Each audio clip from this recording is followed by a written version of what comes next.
우리가 흔히 친구하면 가장 편한 사이라고 생각하는데 사실은 친구라는 의미가 꼭 그렇게 아주 편한 관계만은 아닙니다. 우리가 사실은 살아가면서 오히려 가까울수록 더 예의를 갖춰야 되고 어느 정도의 기본적인 사람 사이의 거리는 둬야 되죠. 그래야지 더 가까워질 수가 있는 겁니다. 그러니까 사실은 친구라는 의미는 꼭 뭔가 가장 편한 사람, 그 의미만 친구가 아니라 사실은 친구의 가장 큰 깊은 의미는 서로를 이해할 수 있는 사람, 그런 의미인 것 같습니다. 그래서 흔히 우리가 부부로 살아가면서도 부부끼리는 나중에는 이제 흔히 농담 반 진담 반으로 우정으로 산다 그러죠. 근데 사실은 그게 맞는 겁니다. 가장 서로를 잘 이해하고 있는 사람, 가장 서로에 대해서 가장 헤아려 줄 수 있는 사람이 부부죠. 그래서 부부는 친구와 같습니다. 그리고 우리가 예수님에 대해서도 때로는 친구와 같으신 분이라고 말합니다. 단순히 예수님을 우리와 동급으로 여겨서 그렇게 말하는 것이 아니라 우리와 가장 가까이 계시고 우리를 잘 이해하시는 분이기 때문에 우리가 친구와 같은 분이다라고 그렇게 고백을 할 때도 있습니다. 오늘 이 시편 27편 말씀은 다윗의 기도입니다. 다윗의 고백인데 다윗이 자기의 한 가지 소원을 말하겠는데 그 소원이 뭐냐 하면 우리가 일반적으로 당신의 소원은 무엇입니까? 라고 물어보면 여러 가지 나는 이걸 이루고 싶습니다. 나는 이걸 가지고 싶습니다. 이런 소원들을 말하는데 오늘 말씀에서는 다윗이 내가 한 가지 일 그것을 구하는데 즉 한 가지 소원을 내가 말하고 싶은데 그게 뭐냐면 하나님만 바라보는 것. 하나님의 집에서 하나님을 누리면서 하나님과 함께 있는 것. 그게 유일한 소원이라고 말합니다. 어떻게 보면 우리가 다윗을 바라보면서 다윗은 왕이고 모든 권력을 누리고 모든 부귀영화를 누리고 다 누릴 수 있으니까 복에 겨워서 그런 말을 할 수 있겠지라고 생각하지만 사실은 여러분 이 말씀하면서 시편 27편 우리가 1절부터 쭉 읽어보면 다윗이 결코 녹록치 않은 그런 상황에 처해 있다는 걸 알게 됩니다. 그래서 다윗이 이 고백을 할 때에는 사실은 다윗이 목숨이 위태로운 상태에서 이 고백을 하게 됩니다. 그 앞에 보면 적들이 쳐들어오고 적들을 맞서 싸우고 그런 가운데서 하나님께서 그 적들을 로부터 승리할 수 있는 힘을 주시고 그래서 다윗이 자기의 한 가지 소원이 하나님만 바라보는 것, 하나님과 함께 있는 것, 이것이 소원이다라고 얘기하죠. 자기의 목숨이 간당간당한 그런 위태로운 상황 가운데서 자기의 소원이 나를 살려주십시오. 이게 소원이 아니라 오히려 하나님과 함께하는 것, 이것이 소원이라고 말하는 그 다윗의 마음을 우리가 좀 헤아려 보면서 우리의 신앙 가운데 정말 필요한 것이 무엇인지 함께 좀 생각해 보려고 합니다. 우리가 신앙의 조건으로 많은 것들을 이야기합니다. 신앙의 성장을 위해서 이걸 해야 된다, 저걸 해야 된다 이야기를 하죠. 뭔가를 해야 된다고 이야기합니다. 그런데 사실은 신앙생활하면서 가장 기본적으로 중요한 것은 오늘 이 다윗의 고백에 담겨 있습니다. 그게 다른 것이 아니라 바로 관계의 문제라는 겁니다. 즉 내가 뭔가를 하는 행위의 문제가 아니라 내가 지금 어디에 위치해 있나, 내가 지금 주님과 얼마나 가까이 있나, 그 거리의 문제라는 얘기입니다. 그래서 오늘 이 다윗은 이 시편 27편 말씀을 통해서 우리가 주님과 친밀함을 회복하는 것, 그것이 가장 큰 소원이라고 이야기하죠. 여러분들은 어떤 소원을 가지고 계십니까? 신앙적으로 우리가 세상적으로 여러 가지 소원이 있겠죠. 그거는 차치하고라도 여러분들이 평생 신앙생활하면서 어떤 소망과 어떤 소원을 가지고 계십니까? 우리가 신앙생활하면서 내가 뭔가 이런 거를 이루었으면 좋겠다, 또는 내가 신앙생활하면서 이런 은사를 받았으면 좋겠다, 또 내가 신앙생활하면서 이런 축복을 받았으면 좋겠다. 우리는 이런 것들을 소원으로 내미는데 사실은 우리가 그 이전에 우리의 소원이 다시 한번 좀 재정립되어야 될 필요가 있다는 겁니다. 우리의 믿음은 그냥 축복받는다고 끝나는 것이 아니라 우리의 믿음은 뭔가 내가 원하는 이걸 이룬다고 해서 끝나는 것이 아니라 우리의 믿음은 내가 뭔가 내가 원하는 은사를 받는다고 해서 끝나는 것이 아니라 우리의 신앙의 최종적인 목적은 바로 하나님과의 거리와 가까워지는 것. 내 평생을 살아가면서 내가 100년의 인생을 살아간다면 그 100년 가운데 어제보다는 오늘 주님과 조금 더 가까이 다가가는 것. 또 오늘보단 내일 주님과 더 가까이 다가가는 것. 결국엔 그래서 이 땅을 떠날 때 내가 주님과 가장 가까운 모습으로 이 땅을 떠나는 것. 그것이 우리 각자의 신앙의 소원이 되어야 될 줄 믿으시기 바랍니다. 예. 그래서 우리가 축복받아야 됩니다. 우리가 뭔가를 이루어야 됩니다. 또 그걸 위해서 주님으로부터 우리가 많은 능력과 권세와 또 은사도 받아야 됩니다. 그런데 이런 것들은 목적이 아닙니다. 이런 것들은 하나의 목표입니다. 그 목표를 이루기 위한 우리의 본질적인 목적은 우리가 신앙생활하는 것은 바로 주님과 가까워지는 것, 그것이라는 얘기죠. 그래서 오늘 다윗도 자기의 영적인 소원을 이야기하면서 하나님, 내가 얼마나, 여러분 생각해 보십시오. 왕으로서 얼마나 막중한 책임을 짊어졌겠습니까? 항상 전쟁이 끊이지 않습니다. 항상 적들과 싸워서 이겨야 됩니다. 백성들의 수많은 고민거리와 어려움들을 다 들어줘야 됩니다. 나라를 잘 다스리고 경영해야 됩니다. 얼마나 많은 짐들이 있습니까? 그런데 그 많은 문제와 많은 어려움들 가운데서 수많은 기도 제목들 가운데서 그가 유일하게 하나님께 소원하는 것이 바로 하나님과의 관계죠. 여러분, 우리가 사실 하나님을 가까이 하기 두려워합니다. 어느 선을 그어놓죠. 우리 스스로 딱 선을 그어놓습니다. 우리 안에 보이지 않는 선이 있습니다. 그리고 딱 그까지만 갑니다. 그리고 우리 스스로 너무 지나치면 안 돼 라고 그렇게 생각하죠. 그래서 우리가 신앙생활하는 것도 어느 정도 조화 있게 균형 있게 어느 적당한 선에서 신앙생활을 하기를 원합니다. 그리고 그 안에서 안정을 찾아가려고 애쓰죠. 그리고 그 안정이 조금이라도 벗어나고 그 안정감이 깨트려지는 순간 우리는 고통스럽다고 이야기합니다. 그래서 우리가 하나님께 가까이 가기를 원하면서도 사실은 우리가 믿는 하나님이 때로는 가까이 하기엔 너무 먼 하나님이 되어버립니다. 오히려 주님께서는 우리를 점점 가까이 하길 원하시고 우리가 주님께 가까이 다가가길 원하시는데 때로는 우리 신앙 가운데서 주님은 가까이 하곤 싶지만 너무 가까이 하기엔 머나먼 하나님으로 느껴지곤 하죠. 그래서 우리 안에 친밀함을 잃어버릴 때 우리의 신앙이 율법적으로 변해버립니다. 그래서 우리 스스로 수치화시키죠. 예배를 몇 퍼센트 참석했느냐, 기도를 얼마 동안 했느냐, 또 말씀을 얼마큼을 읽었느냐, 그거에 따라서 우리의 신앙을 수치화해서 저 사람은 신앙이 좋다, 저 사람은 신앙이 나쁘다, 이렇게 우리 스스로 규정을 하면서 살아갑니다. 우리 스스로 우리 신앙을 기계적으로 만들어버립니다. 여러분, 탕자의 비유에서 우리가 둘째 아들에게 초점을 많이 맞추지만 이 탕자의 비유에서 첫째 아들에게도 하나님께서 하고자 하는 그런 말씀이 있죠. 첫째 아들은 아버지의 지시를 누구보다도 잘 따랐습니다. 그 집 안에서 아버지가 시키는 것들, 규칙들을 잘 따르며 살아갔습니다. 그러나 그 안에 친밀함이 없었습니다. 아버지를 잘 이해하지 못했습니다. 아버지가 둘째 아들을 기다리면서 둘째 아들을 애타게 바라보는 그 사랑의 마음을 깨닫지는 못했죠. 그냥 첫째 아들에게는 정해진 규칙을 얼마나 잘 지키느냐, 그것이 순종이라고 착각하면서 살았습니다.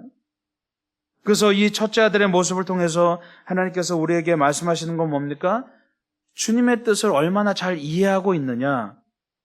우리가 신앙생활을 하면서 정해진 규칙들, 또 신앙의 규범들을 지키는 것도 중요하지만 그보다 더 앞서서 그 규범들 안에, 그 율법들 안에, 그 말씀들 안에 담겨진 하나님의 뜻을 얼마나 이해하고 있느냐, 그것이 중요하다는 얘기입니다.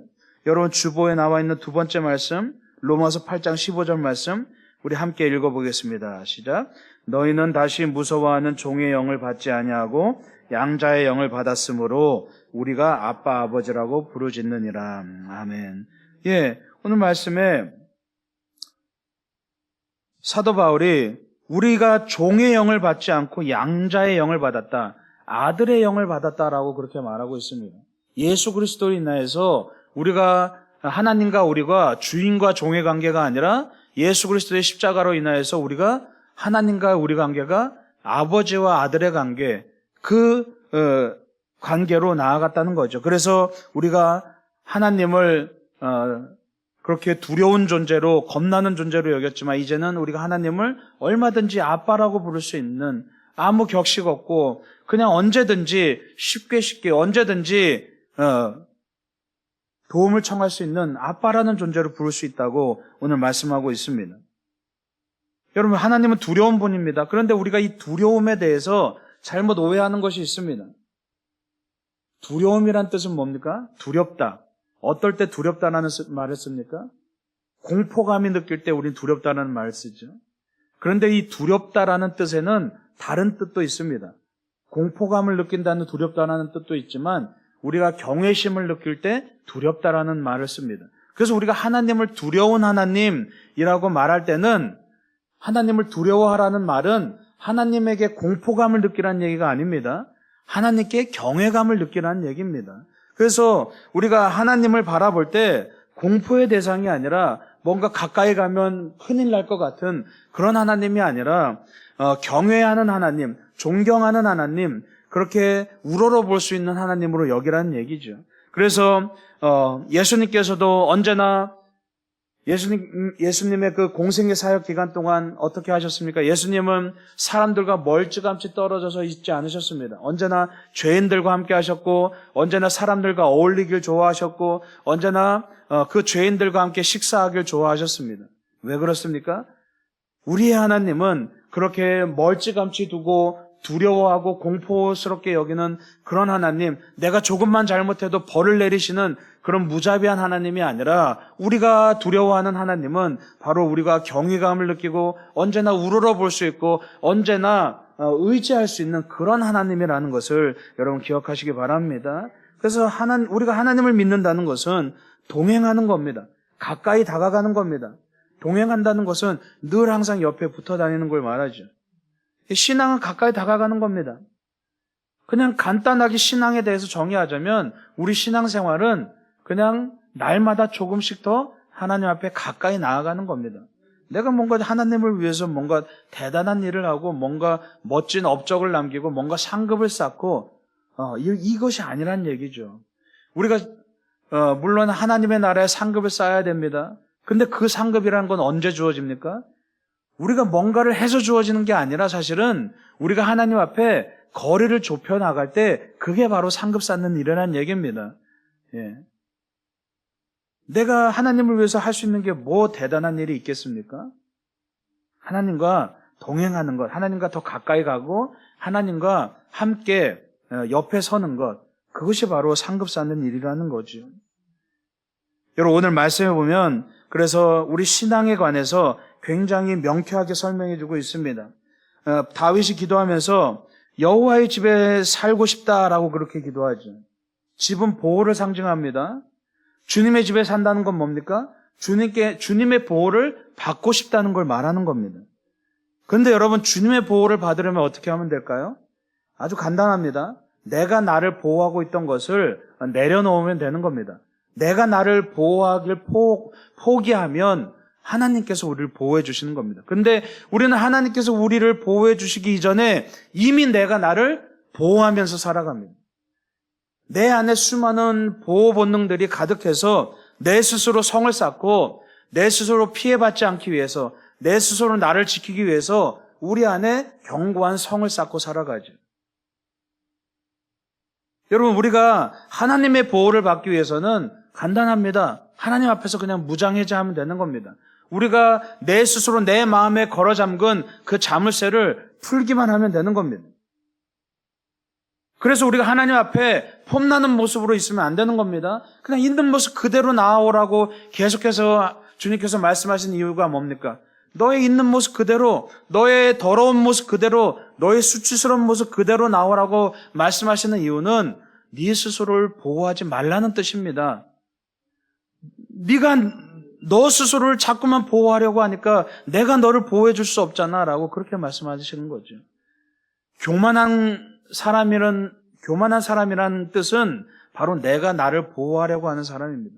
우리가 흔히 저 사람 교만하다라고 말할 때 어떤 사람을 교만하다고 말합니까? 높이 올라서려고 하는 사람을 교만하다고 말하죠. 왜 높이 올라서려고 하냐 하면 자기 스스로를 보호하려고 하기 때문입니다.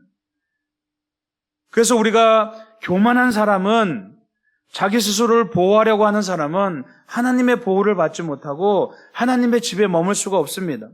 그래서 우리가 하나님 앞에 나오기 위해서는 가장 먼저 겸손한 모습이 돼야 됩니다. 겸손은 그럼 무슨 뜻입니까? 그 반대로 내가 나를 보호하려고 하는 그 마음을 풀어헤치는 것, 내가 내 안에 있는 자물쇠를 풀어헤치는 것, 그것이 바로 겸손하다는 얘기죠.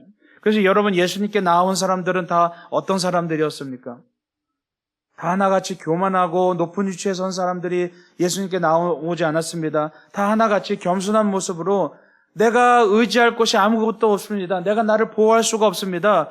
주님 나를 좀 보호해 주시고 주님 나를 회복시켜 주십시오. 그렇게 더 이상 의지할 곳이 없고 외톨이가 된 채로 내가 나를 보호할 수 없어서 주님의 보호를 받고자, 주님을 의지하고자 나온 사람들이 예수님으로부터 치유를 받았다는 것을 여러분 기억하시기 바랍니다. 예. 내 안에 빗장을 풀어야 됩니다. 흔히 많은 사람들이 겸손에 대해서 오해합니다. 그냥 나를 무조건 낮추는 것, 이건 자기 비하죠. 나를 그냥 무조건 낮추는 건 자기 비하입니다. 여러분, 주님께서 우리를 얼마나 존귀한 존재로 창조하셨는데 어떻게 우리가 우리 스스로를 낮출 수 있겠습니까? 나를 그냥 무조건 낮추고 나는 별 볼 일 없어, 나는 정말 보잘것없는 존재야, 나는 아무것도 할 수 없어, 이거는 그냥 자기 비하입니다. 겸손이 아닙니다. 겸손은 주님께서 나를 존귀한 자녀로 창조하셨다는 것을, 내 자존감을 회복하고, 그리고 내가 의지할 곳, 내가 보호받을 곳은 주님밖에 없습니다라고 그렇게 고백하는 것이 겸손이라는 것을 여러분 기억하시기 바랍니다. 예. 그래서 겸손은 무장해제하는 것이죠. 그리고 그 다음 말씀에 보면 여호와의 아름다움을 바라보겠다라고 말씀하고 있습니다. 많은 사람들이 외적으로 보여지는 것에 관심을 가집니다. 특히 요즘 사회는, 현대 사회는 더하죠. 요즘에 막 핸드폰에 SNS가 굉장히 대중화되면서 많은 사람들이 자기를 뽐내려고 합니다. 자기를 드러내려고 하죠.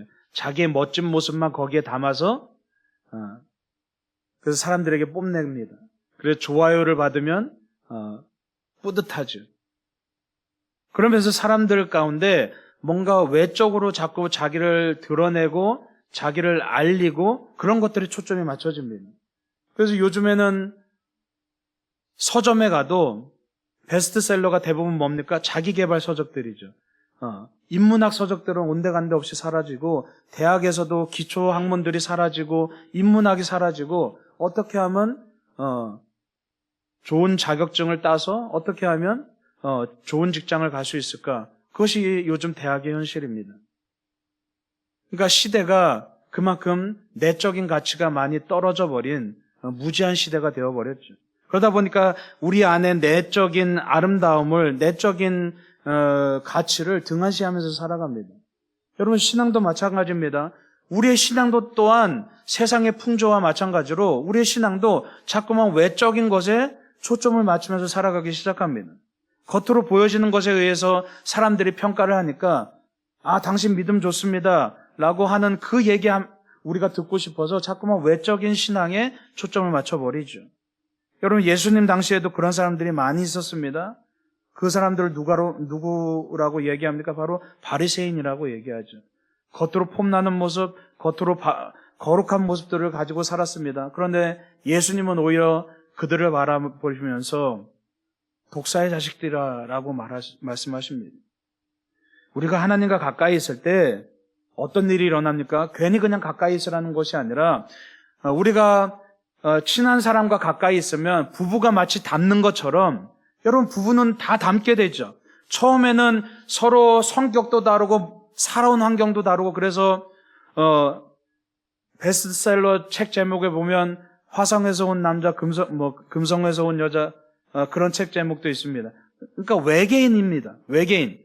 부부는 처음 만났을 때 외계인 같은 존재입니다. 서로 다른 세계에서 살았거든요. 다른 문화에서 살았거든요. 그런데 살다 보니까 어떻게 됩니까? 똑같은 생각을 하게 되고 똑같은 가치관을 가지게 되고 똑같은 마음이 됩니다. 왜 그렇습니까? 가까이 있으니까 그렇게 되는 거죠. 마찬가지입니다. 하나님과 가까이 있으라는 얘기는 하나님의 성품을 닮아가라는 얘기입니다. 우리가 여러분 생각해 보십시오. 우리가 하나님의 성품을 닮아가야 되는데 그게 우리 신앙인데 내가 애쓴다고 되는 건 아닙니다. 마치 부부가 같이 살면은 성품이 닮아가는 것처럼 생각이 닮아가는 것처럼 우리가 하나님의 성품을 회복하는 것, 하나님께서 우리를 창조하실 때 하나님의 형상대로 창조하셨다는 것은 하나님의 성품대로 창조하셨는데 우리가 죄로 인해서 그것이 어그러진 거죠. 그 성품을 회복하는 길은 다른 게 아니라 내가 열심히 노력해서 뭔가 말씀대로 살려고 애쓰고 그래서 되는 것이 아니라 하나님과 가까이 있는 것이 중요하다는 얘기입니다. 하나님과 가까이 있으면 우리가 하나님을 닮게 되는 겁니다. 예. 여러분, 믿으면 영생합니다. 우리가 믿으면 천국 간다는 게 어떤 뜻입니까? 하나님의 형상을 회복할 때 그때 비로소 영생하게 된다는 겁니다. 하나님의 형상을 회복하고 하나님과 가까이 있으면 거기에 영생이 있다는 얘기입니다. 바로 거기에 영생이 있는 겁니다. 왜요? 영생은 시간의 문제가 아닙니다. 영생은 죽어서 가는 곳이 아닙니다. 영생은 장소의 문제가 아닙니다. 시간의 문제가 아닙니다. 영생은 관계의 문제인 겁니다. 여러분, 그 뒤에 있는 말씀 주보에 나와 있는 요한복음 17장 3절 말씀 함께 읽어보겠습니다. 시작. 영생은 곧 유일하신 참 하나님과 그가 보내신 자 예수 그리스도를 아는 것이니이다. 아멘. 우리가 영생에 대해서, 천국에 대해서 자꾸 장소의 개념으로 또는 시간의 개념으로 생각하는데 영생은 시간과 공간을 초월하는 것입니다. 영생은 그래서 어떤 것이냐 하면 관계의 문제인 겁니다. 오늘 요한복음 17장 3절 말씀에 보면 영생은 뭐라고 말합니까? 예수 그리스도를 아는 것이다 라고 말하고 있죠. 이 알다라는 뜻은 관계의 문제라는 겁니다. 이 알다라는 뜻은 원어로 가장 친밀한 관계를 말합니다. 즉 영생은 예수님과 가장 친밀한 관계가 될 때 영생이 주어진다라고 말하는 겁니다. 그래서 지금 바로 여기서 영생을 누리는 겁니다. 죽어서만 영생을 누리는 게 아니라 지금 여기서 영생을 누리는 겁니다. 어떻게 해요? 주님과 가까워질 때. 주님과 가까워질 때 주님의 아름다움을 바라보고, 즉 주님과 가까워질 때 주님의 모습, 주님의 성품이 내 성품이 되어지고 내가 주님을 닮게 되고 바로 거기에 영생이 있다는 것을 여러분 기억하시기 바랍니다. 그래서 하나님과 친밀한 사람은 하나님의 성품과 인격을 닮게 됩니다. 근데 우리 주위에 참 안타까운 모습들을 많이 보게 됩니다. 우리 열심히 기도해서 성령의 은사를 받습니다. 여러 가지 은사를 받아서 그 사람이 정말 그 은사를 나누면서 처음에 열심히 사역하면서 막 유명해집니다. 근데 나중에 어떻게 됩니까? 하나님의 성품을 닮아가지 못한 사람들이 결국은 변질되게 되죠. 그래서 여러분 주위에 많은 이단들과 사이비들을 보십시오. 그 교주들이나 그 창시자들은 사실 처음에는 굉장히 순수했습니다. 열심히 기도하고 열심히 말씀을 파헤쳐서 하나님으로부터 정말 좋은 은사들을 많이 받았습니다. 근데 그들이 변질되기 시작하죠. 사람들로부터 주목을 받기 시작하니까 그들이 점점 변질되기 시작합니다. 그래서 이단에 빠지기도 하고 사이비로 빠지기도 합니다. 왜 그랬습니까? 성령의 은사는 받았지만 성령의 열매를 맺지 못했기 때문이죠. 성령의 은사를 받아서 열심히 그 은사를 나누기는 했지만 정작 하나님과 가까워지지 못했다는 겁니다. 우리가 하나님과 가까워지지 못할 때 결국 우리가 가진 능력은, 하나님으로부터 받은 그 선물들은 결국은 우리를 망가뜨리게 되는 그런 역할을 할 수밖에 없다는 얘기입니다. 여러분, 성품이란 것은 우리가 하나님과 얼마나 가까운가의 문제인 것을 기억하시기 바랍니다. 하나님과 가까워지면 사실은 모든 것이 해결되는 겁니다. 그리고 오늘 말씀해 보면 다윗이 뭐라고 고백하냐면 그의 성전에서 사모하는 것이다 라고 그렇게 고백하고 있습니다. 그의 성전에 있는 것만으로 끝나는 것이 아니라 그의 성전에서 뭘 하는 겁니까? 사모하고 싶다고 말합니다. 자기의 소원이 그 성전에서 하나님을 사모하는 것이 자기의 유일한 소원이라고 말합니다. 사모한다는 뜻은 뭡니까? 하나님께 집중한다는 뜻입니다. 세상의 온갖 좋은 것들 위해 하나님을 최상의 가치로 여기는 거죠. 우리가 때로는 중요하지 않은 일에 집중할 때가 많습니다. 여러분 하루하루 살아가다 보면 특히나 한국 사람들은 얼마나 바쁘게 살아갑니까? 그리고 바쁜 것이 미덕이 되어버립니다. 그냥 인사치레가 그거예요. 요즘에 정신없습니다. 요즘에 바쁩니다. 이게 하나의 인사치레죠. 여러분 얼마나 바쁘게 살아갑니까? 그리고 그 바쁘게 살아가는 것이 마치 나를 대변해 주는 것처럼 바쁘게 사는 그 바쁜 삶이 나의 존재의 가치를 대변해 주는 것처럼 그렇게 여기면서 살아갑니다. 그러다 보니까 우리가 다양한 것들에 세상의 수많은 것들에 집중하다 보니까 정작 내 삶 속에서 내 일상 가운데서 하나님께 집중하기가 참 어렵습니다. 그래서 정작 우리가 교회 안에서는 정말 예배 가운데서는 우리가 거룩한 모습으로 예배하며 또 하나님의 말씀에 은혜도 받지만 정작 이 문 앞을 빠져나가기 시작하면 정작 눈앞에 보이는 것들에 집중하느라 어느새 말씀이 사라지기 시작하죠.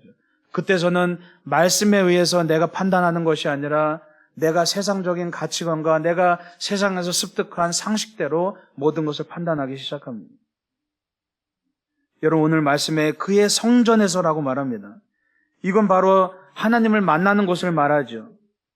근데 그 뒤에 5절에 보면 그 성전을 가리켜서 은밀한 곳이라고 말합니다. 이 은밀한 곳은 뭘 말하냐면 이 성전 안에 성소와 지성소가 있습니다. 그 중에서 지성소, 즉 하나님과 제사장이 만나는 곳, 그곳을 은밀한 곳이라고 말합니다.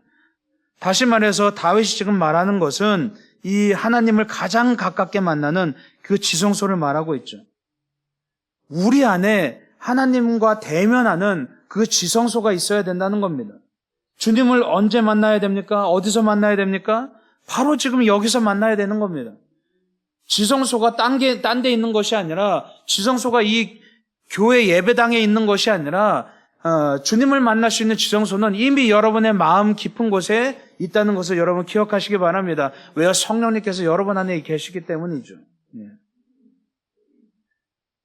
예전에 한참 유명했던 책 중에 빌 하이벨스 목사님의 아무도 보는 이 없을 때 당신은 누구인가 라는 책 제목이 있습니다. 여러분 스스로에게 한번 질문해 보시기 바랍니다. 아무도 보는 이가 없을 때 여러분은 누구입니까? 여러분 사람들이 볼 때 우리는 크리스찬일 수 있습니다. 사람들과 함께 있을 때 나는 예수님의 사람으로서 그렇게 거룩한 모습으로 보여질 수 있습니다. 그런데 아무도 보는 사람 없을 때 여러분은 정작 누굽니까?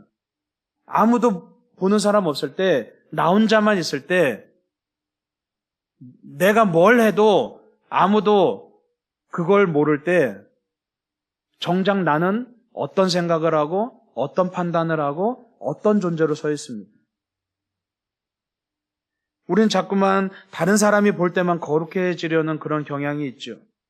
그런데 여러분 중요한 것은 코람데오라는 말이 있습니다. 하나님의 얼굴 앞에서라는 뜻입니다. 우리는 다른 사람은 없을지라도 나 혼자 있을지라도 다른 사람들이 내 생각을 읽지 못한다 할지라도 하나님은 언제나 나를 알고 계신다는 것을 나를 바라보고 계신다는 것을 우리가 기억해야 된다는 사실입니다. 그러니까 우리 삶의 모든 곳이 우리 삶의 모든 시간이 사실은 지성소라는 얘기입니다. 그래서 우리 지성소를 더럽히지 말고 계속해서 하나님을 만나는 기회로 삼아야 됩니다. 그러려면 어떻게 합니까? 하나님께 집중해야 되는 겁니다. 어떻게 하나님께 가까이 가겠습니까? 내가 내 마음을 거기에 쏟아놓는 겁니다. 집중하는 겁니다. 그러면 우리가 하나님께 가까이 갈 수 있다는 얘기입니다. 여러분 우리가 주님을 우리의 친구라고 말합니다. 그게 어떤 지위의 개념이 아닙니다. 예수님이 우리와 동급이라서 친구라는 말이 아니라 바로 친구란 건 뭡니까? 가까이 하면서 가장 잘 이해하는 사람을 친구라고 말합니다. 제가 한 20살 때 한겨울에 아르바이트를 한 적이 있어요. 수원역 앞에 광장에서. 근데 거기서 미영이라는 한 아이를 만났습니다. 그 아이는 두 다리가 없고 휠체어를 타고 다니면서 이제 그 수원역에서 노숙하는 아이예요. 근데 제가 그 짧은 시간 그 아이하고 잠깐 대화를 나누면서 너무나 인상이 깊어서 그 아이가 지금까지도 항상 마음에 이게 기억에 남습니다. 그 아이는 노숙을 하면서도 이제 예수님을 믿는 아이였어요. 근데 그렇게 한참을 지켜봤는데 계속 싱글벙글 웃으면서 막 수원역 앞에 사람들이 막 엄청나게 많은 사람들이 오고 가는 가운데 그냥 자기 혼자서 율동을 이제 두 손으로, 다리가 없으니까 두 손으로 율동을 하면서, 누가 시키지도 않았는데 자기 혼자 싱글벙글 하면서 율동을 하면서 이렇게 찬양을 혼자 하고 있는 거예요. 그 모습을 보면서 제가 그때 신학생이었는데 참 부끄럽기도 하고 그런 생각을 많이 했습니다. 야, 겉으로 볼 때는 나는 신학생이고 그 아이는 별 볼 일 없는 아이인데, 겉으로 볼 때는 내가 더 거룩한 사람인데, 정말 하나님이 보실 땐 누가 거룩한 사람일까? 제가 신학생으로서 목회를 준비하고 있었지만 제 스스로 뭔가 나라고 대답을 할 수가 없겠더라고요. 우리가 세상을 살아가면서 겉으로 많은 것들을 판단하지만 정작 하나님은 우리의 내면을 바라보시는데, 우리 안에서 정말 우리가 하나님과 얼마나 가깝게 지내고 있는가. 물론 여러분들 예배 열심히 참석하시고 기도도 열심히 하시고 말씀도 열심히 보시지만 그거 굉장히 중요한 겁니다. 근데 그보다 더 앞서서 과연 우리가 주님이 바라보실 때 우리는 주님과 얼마나 가까운 거리를 유지하면서 살아가고 있는가, 우리가 한번 좀 생각해 봤으면 좋겠습니다. 오늘 이 다윗의 고백처럼 여러분들의 평생의 소원이 있다면 그 소원이 주님의 집에서 주님의 아름다움을 바라보고 주님을 사모하는 그것이 되기를 간절히 축원합니다. 기도하겠습니다.